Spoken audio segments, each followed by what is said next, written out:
Hello everyone, இன்னைக்கு இந்த வீடியோல எதை பத்தி பார்க்க போறோம் பாத்தீங்கன்னா டாப் 10 டீம்டு யூனிவர்சிட்டி பத்தி தான் பார்க்க போறோம். அதாவது டீம்டு யூனிவர்சிட்டியா என்ன சார் அப்படின்னு பாத்தீங்கன்னா நிகர்நிலை பல்கலைக்கழக அந்த அர்த்தம் தான் டீம்டு யூனிவர்சிட்டிங்க.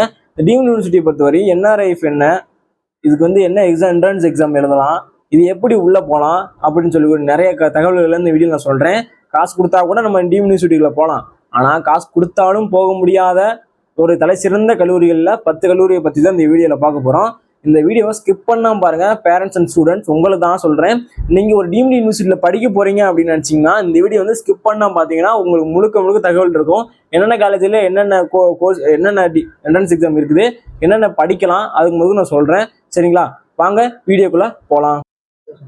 ஜேஇ எக்ஸாம் எழுதியுமே எனக்கு டவுட்டா இருக்குது, எனக்கு கிடைக்குமா அப்படின்னு டவுட்டா இருக்கு அப்படின்னு பாத்தீங்கன்னா நீங்க யூனிவர்சிட்டி என்ட்ரன்ஸ் எக்ஸாம் எழுதி நீங்க யூனிவர்சிட்டிக்குள்ள போகலாம். அந்த வருஷத்துல முதல் இடத்துல இருக்க என்ன காலேஜ் பாத்தீங்கன்னா எல்லாத்துக்குமே பிடிச்ச காலேஜ், எல்லாத்துக்குமே இந்த காலேஜ்ல நான் படிக்கணும், வாழ்க்கையில ஒரு காலேஜ் நான் படிச்சேன்னா ஒரு நல்ல பொசிஷன் வந்துடுவேன் அப்படின்னு நினைக்கக்கூடிய காலேஜ்ல முதலிடத்துல இருக்கிற காலேஜ் அப்படி பாத்தீங்கன்னா விஐடி, வேலூர் இன்ஸ்டியூட் ஆஃப் டெக்னாலஜின்னு சொல்லக்கூடிய இந்த காலேஜ் இருக்கு. இந்த காலேஜ் எங்க இருக்கு பாத்தீங்கன்னா வெள்ளூர்ல தாங்க இருக்குது. இந்த காலேஜ் பாத்தீங்கன்னா ஓவரால் என்ஆர்ஐ ரேங்க்ல எவ்வளவு எத்தனாவது இருக்குன்னு பாத்தீங்கன்னா 19வது இடத்துல இருக்குங்க.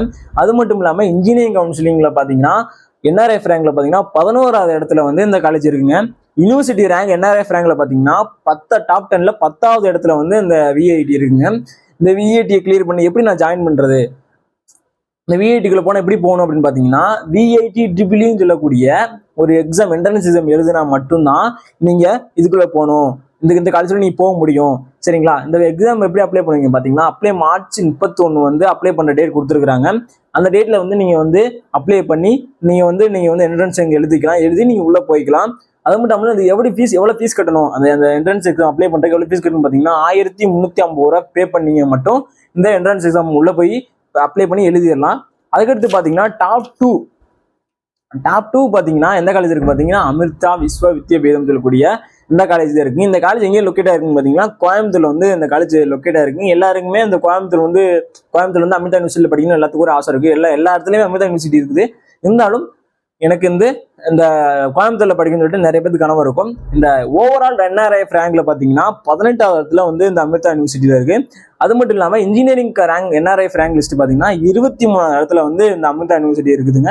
அதுக்கடுத்து யூனிவர்சிட்டி ரேங்க் என்ஆர்ஐஎஃப் ரேங்க் பாத்தீங்கன்னா 7வது இடத்துல, அதாவது விஐடிக்கு மேல 7வது இடத்துல இந்த அமிர்தா யூனிவர்சிட்டி இருக்குங்க. இந்த அமிர்தா யூனிவர்சிட்டிக்குள்ள எப்படி நான் போறது பாத்தீங்கன்னா ஏ சொல்லக்கூடிய இந்த என்ட்ரன்ஸ் எக்ஸாம் எழுதினா மட்டும்தான் நீங்க போக முடியும். இந்த என்ட்ரன்ஸ் எக்ஸாம் பொறுத்தவரை 2 பார்ட்டா எழுத விடுறாங்க. ஃபேஸ் 1 ஃபேஸ் 2 சொல்லிட்டு 2 பார்ட்டா எழுத விடுறாங்க. Face 1 already முடிஞ்சிருச்சுங்க. ஃபேஸ் 2 எப்போ பாத்தீங்கன்னா மே 10 தான் எக்ஸாம் சொல்லியிருக்காங்க. அப்ளிகேஷன் ஏப்ரல் 2 வரையும் டைம் கொடுத்துருக்காங்க. அதனால நீங்க மறக்காம அப்ளை பண்ணி ஃபேஸ் 2 அட்டன் பண்ணுங்க. இது ஜேஇ மார்க்கும் எடுத்துக்கிறாங்க. அது போக ஏ மார்க்கும் கன்சிடர் பண்ணி நீங்க உள்ள போய்க்கலாம். அதுவும் இல்லாம நீங்க இப்ப புதுசா நீங்க அப்ளை பண்றீங்க பாத்தீங்கன்னா 1200 நீங்க கொடுக்கணும். அப்படி இல்ல நான் ஒரு எக்ஸாம் அப்ளை பண்றேன் பாத்தீங்கன்னா 600 நீ ஃபீ பண்ணா மட்டும் போதும். நீங்க இந்த என்ட்ரன்ஸ் எக்ஸாம் எழுதி நீங்க கிளியர் பண்ணிட்டு நீங்க யூனிவர்சிட்டிக்குள்ள போகலாம். அதுக்கடுத்து பாத்தீங்கன்னா டாப் 3ல என்ன காலேஜ் இருக்கும் பாத்தீங்கன்னா SRM institute of science and technology அப்படின்னு சொல்லக்கூடிய இந்த காலேஜ். இந்த காலேஜை பொறுத்தவரை எல்லாத்துக்குமே, எல்லா ஸ்டூடெண்ட்டுக்குமே எஸ்ஆர்எம் பத்தி எல்லாத்துக்குமே தெரியும், நான் சொல்ல வேண்டிய அவசியம் கிடையாது. இருந்தாலும் ஓவரால் என்ஆர்ஐஎஃப் ரேங்க்ல பொறுத்தவரையும் 21 இடத்துல இந்த காலேஜ் இருக்குங்க.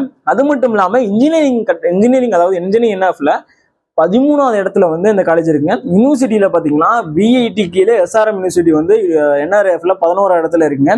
இந்த எஸ்ஆர்எம் 7 கேம்பஸ் இருக்குதுங்க. 7 கேம்பஸ்ல 2 டாப் கேம்பஸ் பாத்தீங்கன்னா காட்டாங்குளத்துல ஒரு கேம்பஸ் இருக்குது, அதுக்கு ராமபுரத்துல கேம்பஸ் இருக்கு. ஓகேங்களா, இதுக்கு பாத்தீங்கன்னா இதுக்குள்ள போகணும் அப்படின்னு பாத்தீங்கன்னா எஸ்ஆர்எம் ஏஇ அப்படின்னு சொல்லக்கூடிய இந்த என்ட்ரன்ஸ் சொல்லக்கூடிய இந்த எக்ஸாம் எழுதணும். அதாவது எஸ்ஆர்எம் சொல்லக்கூடிய இந்த என்ட்ரன்ஸ் எக்ஸாம் எழுதினா மட்டும்தான் நீங்க உள்ள போக முடியும்.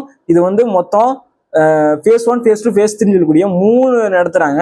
ஃபேஸ் 1 லாஸ்ட் டேட் பாத்தீங்கன்னா ஏப்ரல் 16 அப்ளை பண்ண லாஸ்ட் டேட் இந்த இருக்குங்க. அதனால மறக்காம அப்ளை பண்ணி என்ட்ரன்ஸ் எழுதி உள்ள போகலாம். எஸ்ஆர்எம்குள்ளே நீங்க போய்க்கலாம். அதுக்கடுத்து பாத்தீங்கன்னா டாப் 4 என்ன காலேஜ் இருக்கு பாத்தீங்கன்னா சிவநாடார் யூனிவர்சிட்டின்னு சொல்லக்கூடிய இந்த காலேஜுக்கு சிவநாடார் யூனிவர்சிட்டி. நான் எஸ்எஸ்என் காலேஜ் கேள்விப்பட்டிருக்கேன். இதெல்லாம் சிவநாடார் இது யூனிவர்சிட்டி வச்சிருக்காங்க. இது யூனிவர்சிட்டியை பொறுத்தவரையும் ஓவரால் என்ஆர்ஐஎஃப் ரேங்க்ல பாத்தீங்கன்னா 95வது இடத்துல இருக்குங்க. யூனிவர்சிட்டி என்ஆர்ஐஎஃப் ரேங்க்ல பாத்தீங்கன்னா 62வது இடத்துல இருக்குங்க. அதுவும் இல்லாம இந்த இதுக்குள்ள நீ எப்படி சிவநாடா யூனிவர்சிட்டியில எப்படி போகணும் என்ட்ரன்ஸ் எக்ஸாம் என்னன்னு பாத்தீங்கன்னா SNEEE சொல்லக்கூடிய இந்த என்ட்ரன்ஸ் எக்ஸாம் தான் எழுத முடியும். இந்த என்ட்ரன்ஸ் எக்ஸாம் பொறுத்தவரை இந்த யூனிவர்சிட்டியை பொறுத்தவரை 6 பேச நடத்துறாங்க. 6 பேச நீங்க எழுதினா மட்டும் தான் அந்த காலேஜுக்குள்ள நீங்க போக முடியும். அதுவும் இல்லாம அதுக்கடுத்து என்ன காலேஜ் பார்த்தீங்கன்னா சவிதா யூனிவர்சிட்டி 5th இடத்துல இருக்க பார்த்தீங்கன்னா சவிதா யூனிவர்சிட்டி தான் இருக்குங்க. சவிதா யூனிவர்சிட்டி பொறுத்தவரையும் ஓவரால் NRF ரேங்க்ல 22வது இடத்துலையும், இன்ஜினியரிங் NRFல பார்த்தீங்கன்னா 53வது இடத்துலையும் இருக்கிறது. யூனிவர்சிட்டி NRF ரேங்க்ல பொறுத்தவரையும் 11வது இடத்துல வந்து இந்த சவிதா யூனிவர்சிட்டி இருக்குங்க. இந்த சவிதா யூனிவர்சிட்டியை பொறுத்தவரையும் எந்த ஒரு என்ட்ரன்ஸ் எக்ஸாம் கிடையாது. பிசிஎம் மார்க் வச்சுன்னு எடுத்துக்கலாங்க. பிசிஎம் மார்க்னா பிசிக்ஸ், கெமிஸ்ட்ரி, மேக்ஸ் அதை வச்சு நல்ல மார்க் நீங்கள் எடுத்துக்கிட்டீங்கன்னா மட்டும் இந்த காலேஜ் எடுத்துக்குவாங்க. அதுவும் இல்லாமல் இப்போ சிஎஸ்சி, ஏடிஎஸ் அந்த மாதிரி டிஃப்ரெண்ட் கோர்ஸில் இருக்கலாம் பார்த்தீங்கன்னா, அந்த கோர்ஸில் பார்த்து பார்த்தீங்கன்னா ஒவ்வொரு கோர்ஸுக்குமே ஒவ்வொரு டிஃப்ரெண்ட் ஃபீஸு இருக்கும். அந்த மாதிரி போட்டுக்குவாங்க. இப்போ சிஎஸ்சி எடுத்துக்கிட்டிங்கன்னா அது ஒரு ஃபீஸ் போட்டிருப்பாங்க, ஏடிஎஸ் பார்த்து அது ஒரு ஃபீஸ். அந்த மாதிரி ஒவ்வொரு ஃபீஸுக்குமே ஒவ்வொரு கோர்ஸுக்குமே ஒவ்வொரு ஃபீஸ் டிஃப்ரெண்ட்டாக போட்டிருப்பாங்க. அதனால இந்த கோர்ஸுக்கு நீங்கள் ஈஸியாக போயிடலாம். அதாவது பிசிக்ஸ், கெமிஸ்ட்ரி, மேக்ஸ் அப்படின்னு சொல்லக்கூடிய இந்த மார்க் வச்சு நீங்கள் உள்ளே போய்க்கலாம். அதுக்கடுத்து என்ன பார்த்தீங்கன்னா சாஸ்திரா யூனிவர்சிட்டியை பொறுத்தவரையும் சாஸ்திராவில் வந்து என்ன ஓவரால் NRF ரேங்க்ல பொறுத்தவரையும் 47வது இடத்துல இருக்குங்க. அதுக்கடுத்து இன்ஜினியரிங் NRF பொறுத்தவரையும் 38வது இடத்துல வந்து இந்த காலேஜ் இருக்குங்க. அதுக்கடுத்து யூனிவர்சிட்டியில் அளவில் NRF ரேங்க்ல பார்த்தீங்கன்னா 28வது இடத்துல வந்து சாஸ்திரா யூனிவர்சிட்டி இருக்குங்க. இந்த யூனிவர்சிட்டிக்கு என்ட்ரன்ஸ் கிடையாது. ஜேஇ மார்க்கும் கன்சிடர் பண்ணிக்கிறாங்க. அது இல்லாமல் பிசிஎம் மார்க் கன்சிடர் பண்ணிக்கிறாங்க. பிசிக்ஸ், கெமிஸ்ட்ரி மார்க் வச்சு இந்த காலேஜில் எடுத்துக்கிறாங்க. அதனால இந்த காலேஜ் நீங்கள் ஈஸியாக உள்ள போய்க்கலாம். அதுக்கப்புறம் பார்த்தீங்கன்னா கலைசலிங்கம் யூனிவர்சிட்டி ஆஃப் ஸ்ரீவில்லிபுத்தூர், அதாவது தென் மாவட்டங்களில் வந்து ரொம்ப ஒரு வரப்பிரசாதம் சொல்லலாம் இந்த காலேஜை பொறுத்தவரையும். இந்த யூனிவர்சிட்டியை பொறுத்தவரையும் ஓவரால் NRF ரேங்க்ல பொறுத்தவரையும் 50வது இடத்துல இருக்குதுங்க. யூனிவர்சிட்டி NRF ரேங்க்ல பொறுத்தவரை 30வது இடத்துல வந்து இந்த காலேஜ் இருக்குங்க. அதுக்கடுத்து இன்ஜினியரிங் NRF ரேங்க்ல பொறுத்தவரையும் 36வது இடத்துல வந்து இந்த காலேஜ் இருக்குங்க. இந்த காலேஜ்லையுமே பிசிஎம் அதாவது பிசிக்ஸ், கெமிஸ்ட்ரி மார்க் வச்சு எடுத்துக்கிறாங்க. அது இல்லாமல் ஜெயின் மென்ஷன் கன்சிடர் பண்ணிக்கிறாங்க, அதுவும் எடுத்துக்கிறாங்க. இது நீங்க ஒரு 12th நல்ல குட் மார்க் வாங்கினா கூட இதுல உங்களுக்கு எடுத்துக்கிறாங்க. அதுக்கடுத்து பாத்தீங்கன்னா 8வது இடத்துல என்ன பாத்தீங்கன்னா சத்யபாமா யூனிவர்சிட்டி தெரியாத ஆளே இல்லை, சென்னையில எல்லாத்துக்குமே தெரியும். இது என்ட்ரன்ஸ் எக்ஸாம் இருக்கு. என்ன என்ட்ரன்ஸ் எக்ஸாம் பார்த்தீங்கன்னா SAEEE அப்படி சொல்லக்கூடிய இந்த என்ட்ரன்ஸ் எக்ஸாம் இருக்குதுங்க. இது என்ட்ரன்ஸ் லாஸ்ட் டேட் எப்படின்னு பாத்தீங்கன்னா அப்ளை பண்ற டேட் எப்படி பாத்தீங்கன்னா ஏப்ரல் 20 வந்து லாஸ்ட் அப்டேட் பண்ண டேட்டுங்க. இது ஓவரால் NRF பொறுத்தவரை 85வது இடத்துல இருக்குங்க. யூனிவர்சிட்டி NRF ரேங்க்ல பார்த்தீங்கன்னா 51வது இடத்துல இருக்குங்க. இன்ஜினியரிங் NRF ரேங்க்ல பொறுத்தவரையும் 66வது இடத்துல வந்து இந்த சத்யபாமா யூனிவர்சிட்டி இருக்குங்க. அதுக்கடுத்து பார்த்தீங்கன்னா இது வந்து பிசிஏ மார்க் கன்சிடர் பண்ணிக்கிறாங்க. ஜேஇ மார்க் இதுவும் அதாவது நீங்கள் என்ட்ரன்ஸ் எக்ஸாம் எழுதலாம், நீங்கள் பிசிஏ மார்க் வச்சு நீங்கள் உள்ளே போய்க்கலாம். அது ரெண்டும் வச்சு நீங்கள் உள்ளே போய்க்கலாம். ஆனால் மார்க் 12th அதிகமாக மார்க் எடுத்தீங்கன்னா பிசிக்ஸ், கெமிஸ்ட்ரி, மேக்ஸ் எடுத்துட்டீங்கன்னா கண்டிப்பாக நீங்கள் கலைசலிங்கம், சத்யபாமா, சாஸ்திரா யூனிவர்சிட்டிக்குள்ள நல்லா நீங்கள் உள்ளே போய்க்கலாம். அதுக்கடுத்து பார்த்தீங்கன்னா பாரத் யூனிவர்சிட்டி, இது யூனிவர்சிட்டி பார்த்து சென்னையில் தாங்க இருக்கு. இந்த சென்னையில் வந்து பார்த்தீங்கன்னா ஓவரால் NRF ரேங்க்ல 91வது இடத்துலையும் யூனிவர்சிட்டி ரேங்க்ல 73வது இடத்துலையும் இந்த காலேஜ் இருக்குங்க. இந்த காலேஜுக்கு வந்து என்ட்ரன்ஸ் எக்ஸாம் என்ன எழுதுன்னு பார்த்தீங்கன்னா BEEE சொல்லக்கூடிய இந்த என்ட்ரன்ஸ் எக்ஸாம் எழுதுனீங்கன்னா மட்டும்தான் நீங்கள் வந்து போக முடியும். இது டேரக்ட் அட்மிஷன் இருக்குங்க. நீங்கள் டேரெக்டாகவும் நீங்கள் அட்மிஷன் போட்டுக்கலாம். அதாவது பிசிக்ஸ், கெமிஸ்ட்ரி, மேக்ஸ் 12th அந்த மேக்ஸ் அந்த சப்ஜெக்டை வச்சு நீங்கள் மார்க் வச்சு நீங்கள் உள்ளே போய் நீங்கள் அட்மிஷன் போட்டுக்கலாம். அதாவது டாப் 10ல இருக்கக்கூடிய லாஸ்ட் இடத்துல இருக்கக்கூடிய Shri Ramachandra faculty engineering and technology and இன்ஜினியரிங்ல பொறுத்தவரையும் இது வந்து எங்க இருக்கு பார்த்தீங்கன்னா சென்னையில தாங்க இருக்கு. இது ஓவரால் NRF ரேங்க்ல பார்த்தா 96வது இடத்துலையும், யூனிவர்சிட்டி NRF ரேங்க்ல பார்த்தீங்கன்னா 55வது இடத்துலையும் இந்த காலேஜ் இருக்குங்க. இந்த காலேஜை பொறுத்தவரையும் என்னன்னா 60% அதாவது 60% வச்சு நீங்க மார்க் வச்சிருந்தீங்க, 12th மார்க் வச்சிருந்தீங்கன்னா உங்களுக்கு வந்து அந்த காலேஜ் கிடைக்குங்க.